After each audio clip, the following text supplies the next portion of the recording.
এটা ভাই আমি করি। এবার তোমাদেরকে বলছি আমার ফিজিক্যাল কবে। দেখো ভাই আমার ফিজিক্যাল পড়েছে। এবার দেখো যাদের ভাই রানিং কমজোর তোমাদেরকে একটা রামবান বলে দিচ্ছি, ভালো করে মনোযোগ সহকারে শোনো। অনেক ইউটিউবাররা তোমাদের লাইফ শেষ করে দেওয়ার জন্য উঠে পড়ে লেগেছে। তারা বলছে 32 মিটার রান না কি বলছে 3200 মিটার, একটু জাস্ট সমস্ত কিছু নিয়ে আলোচনা করবো। তো ভিডিওটা ভাই মনোযোগ সহকারে দেখো। সকলকে জয় হিন্দ। আজকে তোমাদের জন্য বিশাল একটা ইম্পর্টেন্ট ভিডিও। আজকে আমরা আলোচনা করব আমাদের বিএসএফ হেড কনস্টেবলের যে ফিজিক্যালটা শুরু হয়েছে তার রিভিউ সম্পর্কে। ঠিক আছে, তোমরা একটা জিনিস জানলে অবাক হয়ে যাবে যে মাত্র 40% ছেলে কিন্তু আমাদের হেড কনস্টেবলের রানিং এ পাস করছে, আর বাদ বাকি 60% ছেলে কিন্তু ফেল করছে। এর মধ্যে আবার আরো ছেলে ফেল করছে, কোথায় ফেল করছে এ টু জেড সমস্ত কিছু বলে দেবো। তার আগে যদি চ্যানেলে নতুন হও অবশ্যই চ্যানেলটিকে সাবস্ক্রাইব করে পাশে থাকো। তো চলো আজকে আমরা আলোচনা করব বিএসএফ হেড কনস্টেবল নিয়ে। তো তোমার ফিজিক্যাল ডেটটা কবে অবশ্যই ভাই কমেন্ট বক্সে একটু জানাও, তাহলে ভাই আমার ফিজিক্যাল ডেট কবে তোমাদেরকেও আমি ভিডিও শেষে কিন্তু বলে দেবো। তো চলো একটু দেখে নাও ফিজিক্যাল কেমন হচ্ছে। ঠিক আছে, অনেকে অনেক টেনশনের মধ্যে আছে, অনেক ইউটিউবাররা তোমাদের লাইফ শেষ করে দেওয়ার জন্য উঠে পড়ে লেগেছে। তারা বলছে 32 মিটার রান না কি বলছে 3200 মিটার, একটু যে সমস্ত কিছু নিয়ে আলোচনা করব। তো ভিডিওটা ভাই মনোযোগ সহকারে দেখো। দেখো বিএসএফ হেড কনস্টেবল একটা বিশাল সম্মানের চাকরি। আমাদের ভ্যাকেন্সি কত আছে? ভ্যাকেন্সি আছে 1700 প্লাস। এটা কিন্তু ভাই প্রচুর ভ্যাকেন্সি। ঠিক আছে, তোমরা অনেকে বলবে দাদা 1700 ভ্যাকেন্সি এটা আবার অনেক কি করে হলো। দেখো ভাই সেনাপতি যে হয় না সে ভাই কমই হয়। ঠিক আছে, তার আন্ডারে অনেক জিডিরা কাজ করে, তার আন্ডারে অনেক টেস্টম্যানরা কাজ করে, কিন্তু সেনাপতি সবসময় কমই হয়। তো ভাই 1700 প্লাস তোমাদের ভ্যাকেন্সি আছে, এর থেকে ভাই আর কি হতে পারে। বিএসএফ হেড কনস্টেবল মানে যে তুমি শুধু বিএসএফ এ যাবে তা কিন্তু নয়, তুমি সমস্ত ডিপার্টমেন্টে কিন্তু যেতে পারবে, একদম এসএসসি জিডির মতো। মানে CISF, SSB, CRPF A to Z তোমরা কম বেশি সকলেই জানো। তো চলো ফিজিক্যাল কেমন হচ্ছে একটু আমরা আলোচনা করি। দেখো ভাই 5:30 থেকে তোমাদের কিন্তু কি হচ্ছে, তোমাদের কিন্তু রিপোর্টিং টাইম শুরু হয়ে যাচ্ছে, মানে তোমাদের এন্ট্রি কিন্তু শুরু হয়ে যাচ্ছে। ঠিক আছে, তাহলে তোমাদেরকে কি করতে হবে, তার আগের দিন তোমাদেরকে কিন্তু সেখানে পৌঁছে যেতে হবে, এবং 1 ঘন্টা আগে মানে 4:30 থেকে 5টার দিকে তোমাদেরকে কিন্তু লাইনে দাঁড়িয়ে পড়তে হবে। আশা করছি এ টু জেড ডাউট তোমার ক্লিয়ার।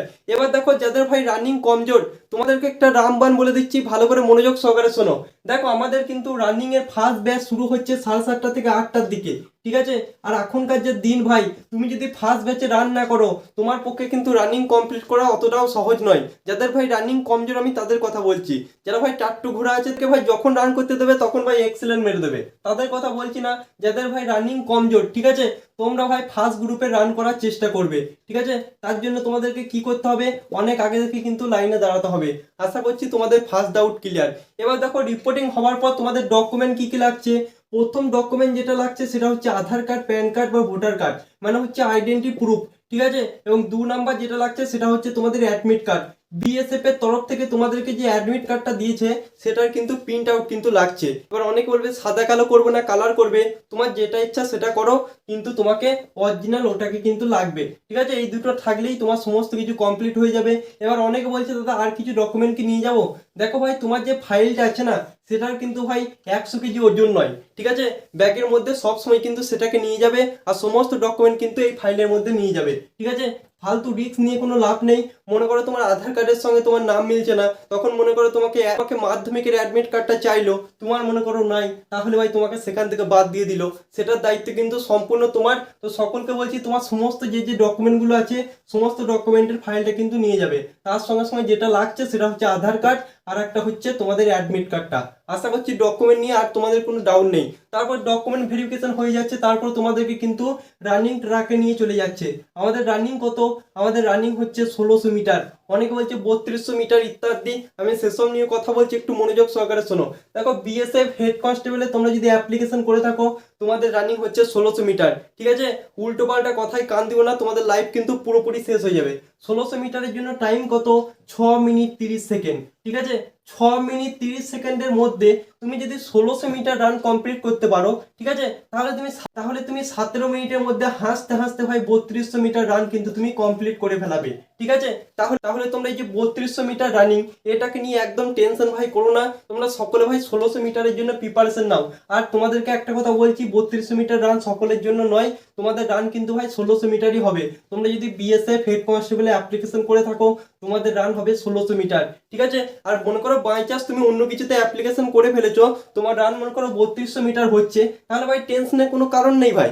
তোমাদের টাইম ভাই 17 মিনিট। তোমাদের 3200 মিটার টাইম দিলে 100টা ছেলের মধ্যে তোমার 90টা ছেলে কিন্তু পাস হয়ে যাবে। ঠিক আছে, তাহলে টেনশনের কোনো কারণ নেই।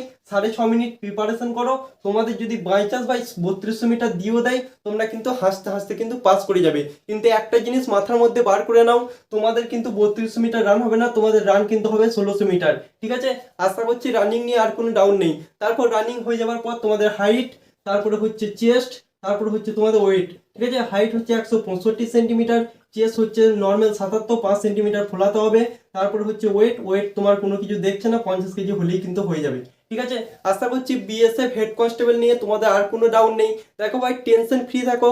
আর একটা কথা ভালো করে বলছি, মনোযোগ সহকারে শোনো। তোমরা যদি ভাই চাকরি পেতে চাও এবং ফিজিক্যালি যদি পাস করতে চাও, দেখো এখন তোমরা যারা প্রিপারেশন করছো না, কি করছে, অনেকে করছে ভোরবেলায় রান, না হলে করছে বিকেল বেলায় রান। ঠিক আছে, কিন্তু যখন রানটা করার দরকার তখন কিন্তু কেউ করছে না। দেখো, তোমার রানিং টাইম যদি 6 মিনিটের ওপরে হয়ে থাকে, তাহলে সকলকে বলবো তোমরা ভাই দুপুর বেলায় রান করো। ঠিক আছে, দুপুর বেলায় তোমরা রান করো, তাহলে তোমরা এখানে গিয়ে কিন্তু বেনিফিটটা পাবে।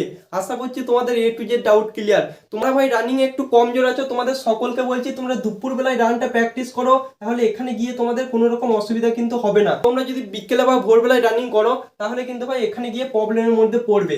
এবার দেখো, তুমি যদি আর্মির টাট্টুকোড়া হয়ে থাকো, তোমার যদি রানিং টাইম 5:30 এরকম টাইম লাগে, তুমি কখন রান করছো এটা তোমার কোনো ভ্যালু নাই। ঠিক আছে, তুমি মাঝ রাতে রান করলেও তুমি পাস করে যাবে, তুমি বিকেল বেলায় রান করলেও পাস করে যাবে, তুমি সকালবেলায় রান করলেও পাস করে যাবে। কিন্তু ভাই যাদের রানিং কমজোর, তোমাদেরকে বলছি দুপুর বেলায় রান করো। এবং তোমাদেরকেও বলছি ভাই, রানিং ইমপ্রুভ করার জন্য দুপুরবেলায় রান কিন্তু করতে পারো। ঠিক আছে, যেটা ভাই আমি করি। এবার তোমাদেরকে বলছি আমার ফিজিক্যাল কবে। দেখো ভাই, আমার ফিজিক্যাল পড়েছে এপ্রিল মাসের 21 তারিখে। ঠিক আছে, 21 এপ্রিল কোথায় পড়েছে? আমাদের 59 ব্যাটালিয়ন, আমাদের কৃষ্ণনগর। ঠিক আছে, নদিয়া ডিস্ট্রিক্ট কৃষ্ণনগরে কিন্তু আমার ফিজিক্যাল পড়েছে। অনেকের পড়েছে ভাই, সকলে ভাই কমেন্ট বক্সে কমেন্ট করে জানাও, একসঙ্গে ভাই ফিজিক্যাল দিতে যাবো। ঠিক আছে, তো আশা করছি এ টু জেড ডাউট ক্লিয়ার। এখন যেটা করতে হবে, আমাদের প্রচুর পরিমাণে ছেলে কিন্তু ফেল করছে। কেন ফেল করছে বলো তো? হঠাৎ করে আমাদের অ্যাডমিট কার্ড দিয়ে দিয়েছে এবং এরা কিন্তু ভাই প্রিপারেশনের জন্য টাইমই পায়নি। তার জন্য ভাই 60% ছেলে মেয়ে কিন্তু ফেল করছে। আর একটা ফেল করার কারণ হচ্ছে আমাদের দুপুরবেলায় কিন্তু রান হচ্ছে, আমাদের কিন্তু ভোরবেলায় রান হচ্ছে না, বা বিকেলবেলায় রান কিন্তু হচ্ছে না। তো দুপুরবেলায় যেহেতু রান হচ্ছে, সেই জন্য ভাই প্রচুর পরিমাণে ছেলে কিন্তু ফেল করছে। তো যারা ভাই চাকরি পেতে চাও, তোমাদেরকে একটা কথাই বললাম, দুপুরবেলায় প্র্যাকটিস করো, এখান থেকে তোমরা 100% বেনিফিট কিন্তু পাবে। তো আজকের মতো এই পর্যন্তই বস। কোনো রকম ডাউট থাকলে কমেন্ট বক্সে কমেন্ট করো, রিপ্লাই কিন্তু পেয়ে যাবে। তো আজকের মতো এই পর্যন্তই বস। জয় হিন্দ, বন্দে মাতরম।